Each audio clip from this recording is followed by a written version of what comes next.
అందరికీ నమస్తే. రాజకీయం, సినిమా, గమ్మతి ఇచ్చంత్రాలు వైరల్ అవుతున్న వీడియోలు ఇట్లా తీరు వార్తలతో మైక్ టీవీ ముచ్చట్లు తయారుగున్నాయి. చెల్లసుషేద్దాం పాత్ర చేతిలో ₹1 లేదు. సంసారం ఎల్లదీశుడు మస్తు కష్టమైతున్నది. ₹1 ఆదాయం లేదని మాటలు చెప్పేటోళ్ళు ఇంట్లో ఎప్పటికీ పండుగ చేసుకున్నట్టు సందడిగుంటే ఏందన్నట్టు? వాళ్ళ తన పైసలు ఉన్నట్టా లేనట్టా? వాళ్ళ అబద్ధాలు చెప్పినట్ట? అందరినీ తప్పుదోవ పట్టిస్తున్నట్ట? అందరినీ ఆగం పట్టించినట్టు? అంతేనా కాదా? అవు గదే చేస్తున్నాడట మన తెలంగాణ సీఎం రేవంత్ రెడ్డి.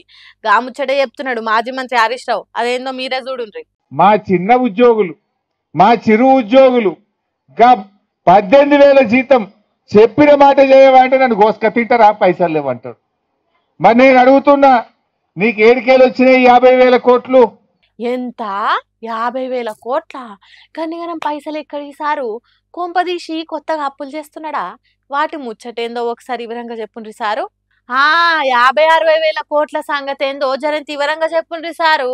నీ ఫ్యూచర్ సిటీకి నీ భూముల కాడికి 6 లైన్ రోడ్లు వేస్తావు, జిహెచ్ఎంసీలో 10,000 కోట్లతో టెండర్లు పిలుస్తావు, ఇరిగేషన్ లో 10,000 కోట్లతో టెండర్లు పిలుస్తావు, హెచ్ఎండిఏలో 10,000 కోట్లతో టెండర్లు పిలుస్తావు, జిహెచ్ఎంసీలో 6,000 కోట్లతో టెండర్లు పిలుస్తావు. ఇట్లా చెప్పుకుంటూ పోతే వేల కోట్ల రూపాయలు, దాదాపు 50-60 వేల కోట్ల రూపాయలతో టెండర్లు పిలిచిండు. మరి పైసలు లేకపోతే 50-60 వేల కోట్లతో టెండర్లు ఆడికెళ్ళి పిలిచినవు రేవంత్ రెడ్డి? అవును కదా, అది పాయింటే కదా. పైసలు పుడతలేవు అన్నోడు పండగ చేసుడైంది, అప్పు పెడతలేదు అన్నోడు అప్పాలు చేసుడైంది.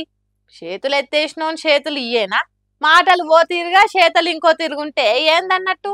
మా ఆశాలో, మా అంగన్వాడీలో, మా మధ్యాహ్న భోజన కార్మికులు పేదవాళ్ళని అడిగితే పైసలు లేవని మాట్లాడతావా?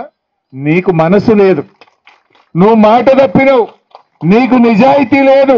అవు సార్, నిజంగా బతుకులను అర్థం చేసుకుంటే దినదిన గండం అనేది మనసుకి ఎక్కితే చిన్న చిన్న ఉద్యోగులకు తిప్పల కాకుండా చేయొచ్చు గాని సాయం చేసుడును పక్కదాన్ని పట్టించేదానికి సాకులు చెప్పినట్టు చేస్తున్నట్టే ఉన్నది సీఎం తీరు. డిఏలు అడిగినా, మా ఉద్యోగులు జీపీఎఫ్ గురించి అడిగినా, ఓల్డ్ పెన్షన్ స్కీమ్ గురించి అడిగినా, ఆశాలు అడిగినా, అంగన్వాడీలు మాట్లాడినా, మధ్యాహ్న భోజన కార్మికులు అడిగినా డబ్బులు లేవు అని చెప్తావు. సాలని జీతాలతో ఈ జీవితాల ముందటికి సాగుతలేవు నాయనా అని అడిగితే నన్ను ఘోషణ పైసలు లేవు అంటవా?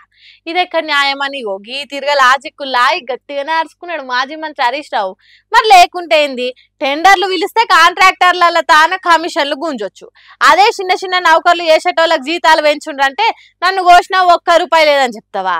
ఇదేనా ఒక రాష్ట్రాన్ని సీఎం మాట్లాడాల్సిన ముచ్చట? ఏం వెళ్తున్నారు సార్ రాష్ట్రాన్ని? భలే గొప్పగా ఉన్నదని దాల్చుకుంటారు జనము. ఇట్లయితే ఇంకో 10 ఏళ్ళు కాదు, ఇంకో 20 ఏళ్ళు మీరే తెలంగాణను వాలించాలని కోరుకుంటుర్రు. మస్తు గ్రేట్ సారు. గిట్లా తయారైందే మీరంతా అనే సినిమా డైలాగ్ తీరుగానే ఉన్నది కొంతమంది ఆడోళ్ళు చేస్తున్న చేష్టలు. ఇగో గీ ఆదర్శ భార్య చూడుండ్రి ఎసంటి యాక్టింగ్ చేసిందో. భర్తను కసిదీర కొట్టేటానికి దయ్యం అవతారం ఎత్తింది. చుట్టన్ని తీర పోసుకొని కేకలు పెట్టుకుంటే ఈ రంగం ఆడింది. ఇట్లా చేస్తే ఎంతటి మొగోనికైనా చుచ్చు అడాల్సిందే. అందుకే గజగజ వణికిండట మొగుడు. ఎట్లా జరిగింది, ఏం జరిగింది అనేది దెబ్బలు తిన్న భర్తనే చెప్తున్నాడు. ఇనుండ్రి. నోట్లో గుడ్డలు పెట్టి కర్రలు తీసుకొని తుక్కు కొట్టింది సారు. దెబ్బలు తగని చోట్లేదు, తుక్కు కొట్టింది. చచ్చిపోతాను నేను. ఇవన్నీ పలిగిపోయినాయి, ఇరిగిపోయినాయి, బొక్కలు 4 బొక్కలు ఇరిగిపోయినాయి. 2 పిల్లగాడు కూడా కొట్టిండు, కాకపోతే పిల్లగాడు తక్కువ. అది తీసుకొని కొట్టింది, పడేసి తుక్కు కొట్టింది సారు. చచ్చిపోతా నేను. దండం పెడతా. అయ్యయ్యో, తుక్కు కొట్టిందట కట్టుకున్న భార్య. దెబ్బ తలగని చోటు లేకుండా కొట్టిందంటే ఎంత కసి కొట్టిందో అర్థం చేసుకోండి. పాపం సందులేదట ఒంటి మీద నొప్పులకు. ఏడ ముట్టుకున్న ఎలిపాయ కారం పెట్టినట్టే అవుతున్నదట. పాపం మీ అన్నకు వచ్చిన కష్టం ఈ భూమండలంలో ఎవ్వలకు రావద్దు కావచ్చు. మా అమ్మ 4 గాజులు అమ్ముకోవాల్సి వచ్చిందని ముఖేష్ యాడ్లో చెప్పినట్టే నా పెండ్లాం కొట్టిన కొట్టుడుకు నా 4 బొక్కలు ఇరిగినాయి అన్నట్టు చెప్తున్నాడు. ఖమ్మం జిల్లా పెనుబల్లి మండలం బిఎం బంజర్ అనే ఊర్లుండే గంగారాము తన భార్య ఇట్లా గంగాలం వేసి ఉడికిచ్చినట్టు చేసిందట. కొడుకు కూడా తల్లికి సాయం చేసి తండ్రిని కొట్టిండట. అగ చూడుండ్రి, తల్లి దయ్యం తిరిగా ఈ అయ్యను కొడుతుంటే కొడుకు ఎట్లా నవ్వుతున్నాడో.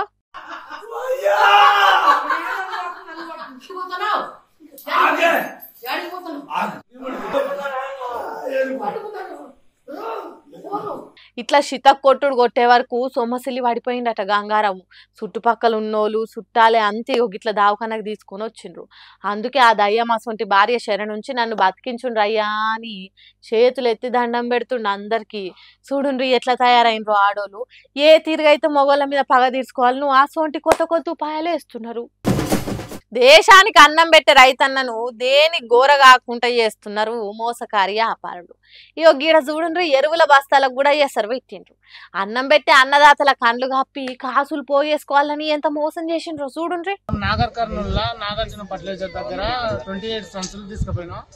28 తీసుకపోతే అందులో 2020 పిండి నింపి 1350 పిండిని 1800 బ్లాక్ లో సంచుల నింపి అమ్ముతున్నాడు ఆయన. Nagarjuna fertiliser Rajender sir. కొత్త సీసాల పాత మందు పోసినట్టు ఈ సంచులు ఇప్పి మందుని మార్చి దందా వేస్తున్నాడట. ఏర్పడకుండా సీలేసి అమాయక రైతులను అంటగడుతున్నాడట. అందరు చూసి చూడనట్టే ఉంటారా, ఎవరో ఒకరు గుర్తుపడతారు కదా. వాళ్ళంతా ఇట్లా బస్తాలు తీసుకొచ్చి బజార్లో వేసిండ్రు. కలెక్టర్ ఆఫీస్ ముందటికి చేరి మమ్మల్ని మోసం చేస్తున్నారని లొల్లి చేసిండ్రు. ప్రతి సంచి మీద 500 ఎక్కువ రైతుల కండ్లల్లో ఎరువులు కొట్టినట్టు చేసిండట. ఎందుకు ఇట్లా చేస్తున్నారు, ఎక్కువ పైసలు తీసుకొని తక్కువ రేట్ మందుని సంచులలో ఎందుకు ఇస్తున్నారని నిలదీస్తే తీసుకురా అంటే ఇట్లా తప్పైంది మళ్ళీ మీ సంచులు ఇస్తామని చెప్తున్నాడు ఆయన ముద్దుగా. ఎంత ఈజీగా చెప్తున్నాడు అంటే ఇంట్లో పిండి ఎట్లా వస్తుంది, పిండి 28 దాంట్లో 2020 ఎట్లా వస్తుంది రావద్దు కదా అని అడిగితే సింపుల్ గా చాలా ఈజీగా అవి తీసుకురా అని మార్చిస్తా అన్నాడట. ఎంత పెద్ద మోసం సార్ ఇది. ఇప్పటికే ఎంత మంది తీసుకుపోయి పంటలు జల్లి మోసపోయినరో ఏం. మరి వాళ్ళ సంగతి ఎట్లా? వాళ్ళ వీళ్ళ సంగతి పక్కకు పెడితే అన్నదాతలను ఆగం చేసే దొంగ ఉపాయాలు వేసిన ఆ షాపోన్ మీద గట్టి చర్యలు తీసుకోవాలి. కేసీఆర్ కాలంలో పీడీ యాక్టులు పెట్టి జైలు వేసినట్టు చేయాలి. లేకుంటే అన్నదాతలకు రక్షణ ఉండదని గరమైతుండట మోసపోయిన రైతన్నలు. అసలు లెక్కకైతే జనం అంతో ఇంతో పనులు జరుగుతాయో అధికారంలో ఉన్న పార్టీలో షేరిక అవుతారు. స్థానిక సంస్థల ఎన్నికలు దగ్గర పడుతుంటే అది ఇంకింత ఎక్కువ చేరుతారు. కానీ ఆ గీడ చూడండి ఎట్లా జరిగిందో.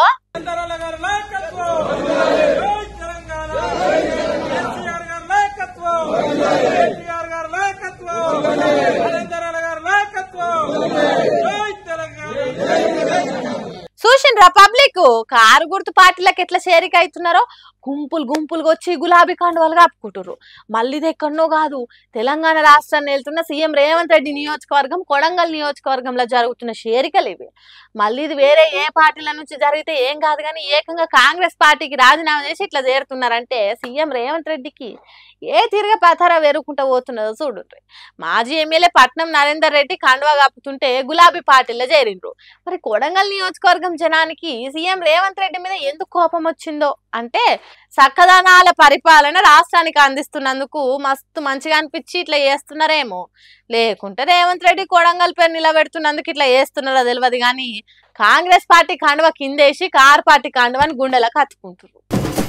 చూసిరానులా నేను పట్టుకొచ్చిన ముచ్చట్లు ఇంకిన్ని ముచ్చట్లతో మళ్ళీ కలుద్దాం. అప్పటిదాకా చూస్తూనే ఉండరు మైక్ టీవీ ముచ్చట్లు.